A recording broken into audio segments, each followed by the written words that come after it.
बिहार विधानसभा चुनाव के पहले चरण का फाइनल आंकड़ा जारी हो गया है और रिकॉर्ड 65.08% मतदान हुआ। बहरहाल इसमें सबसे ज्यादा अहम फैक्टर की बात करते हैं उस मतदाता की जो नीतीश कुमार का सबसे भरोसेमंद वोट बैंक माना जाता है, बिहार की महिला वोटर्स। और 2010 के विधानसभा चुनाव और इसके बाद से चाहे विधानसभा हो या लोकसभा चुनाव, हर बार नीतीश कुमार को बिहार में महिला मतदाताओं का भरपूर साथ मिलता रहा। इस बार भी चुनाव से पहले नीतीश कुमार ने इस महिला वोटर्स को 10,000 का बड़ा चुनावी दाव खेला, जिसे एनडीए का मास्टर स्ट्रोक कहा जा रहा है। तो क्या ये मास्टर स्ट्रोक काम कर गया या फिर इस चुनाव एसआईआर, जेनजी और युवा वोटर्स तक महागठबंधन की अपील बढ़ चढ़कर रंग लाई? देखिए। चुनाव प्रचार के दौरान बिहार वासियों को दावों और वादों के साथ साथ जंगल राज के नाम पर भी डर दिखाया जा रहा है। और इसकी झलक एक बार फिर दिखी जब औरंगाबाद में शुक्रवार को प्रधानमंत्री मोदी जनसभा को संबोधित कर रहे थे। तब उन्होंने जंगल राज और कट्टे का जिक्र किया।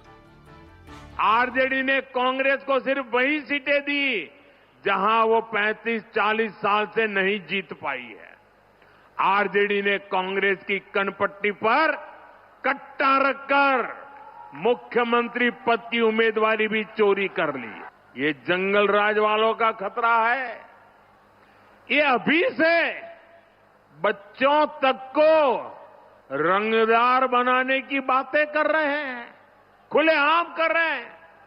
ये लोग खुली घोषणा कर रहे हैं कि भैया की सरकार आएगी तो कट्टा, दूनाली, फिरौती, रंगदारी यही सब चलेगा। बिहार में एनडीए जंगल राज को लेकर हावी, लेकिन यह मुद्दा इस बार के चुनाव में कितना कारगर है कहा नहीं जा सकता। लेकिन इतना जरूर है कि बिहार में वोटिंग का जो पैटर्न रहा है, उसके जो नतीजे बीते चुनावों में आए हैं, उसे लेकर महागठबंधन उत्साहित जरूर है।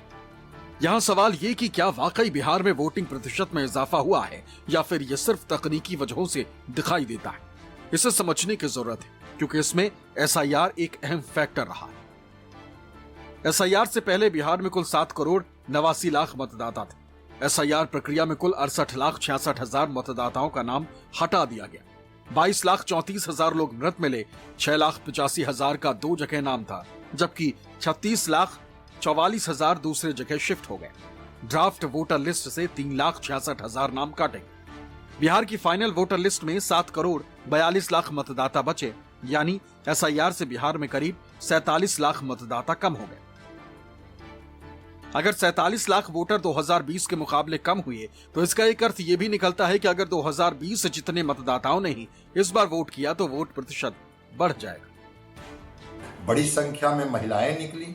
8% बिहार में अगर 61 साढ़े 61% पुरुषों ने मतदान किया तो करीब 68-69% महिला मतदाताओं ने मतदान किया है।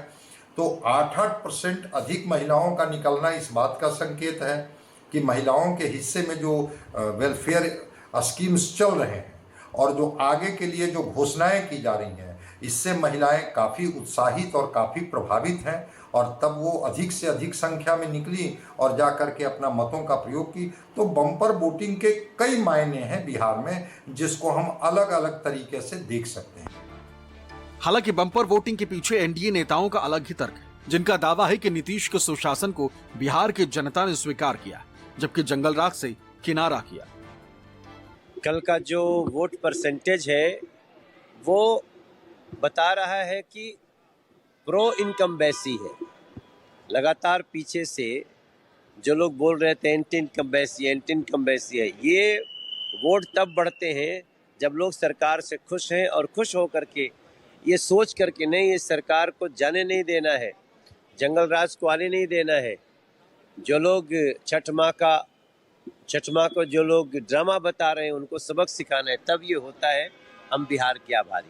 एक महिला हमारे नेता का है समीकरण महिला और युवा का, उन्होंने बहुत बढ़ चढ़ के हिस्सा लिया और सभी ने इस बात के लिए ये इंश्योर किया कि भ्रष्टाचार और जंगल राज की सरकार नहीं आनी चाहिए, विकास की रफ्तार कायम रहनी चाहिए, जनता को जो सहूलियतें मिल रही हैं। पहले के मुकाबले ज्यादा वोटिंग की एक वजह छठ के समय चुनाव को माना जा रहा है। दरअसल छठ पर्व पर जो लोग अपने घर गए उन्होंने वोट करके ही वापस लौटने का प्लान बनाया। नतीजा ये हुआ कि वोट प्रतिशत बढ़ गया।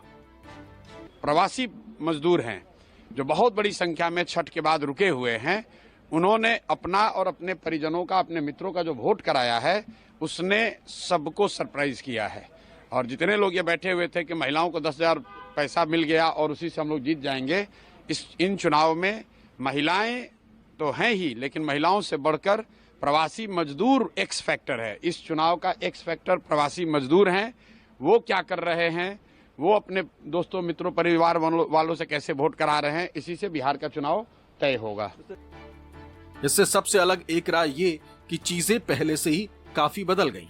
लोगों में अवेयरनेस आ गया है। महामारी और लॉकडाउन के बाद मतदाताओं में सामाजिक और राजनीतिक मुद्दों के प्रति जागरूकता बढ़ी। कई लोगों ने अपनी समस्याओं के समाधान के लिए मतदान को महत्वपूर्ण माना होगा, जिस वजह से बम्पर वोटिंग हुई। हालांकि बड़ा सवाल यही है कि बम्पर वोटिंग का फायदा किसको मिलेगा। Bureau report, news 24।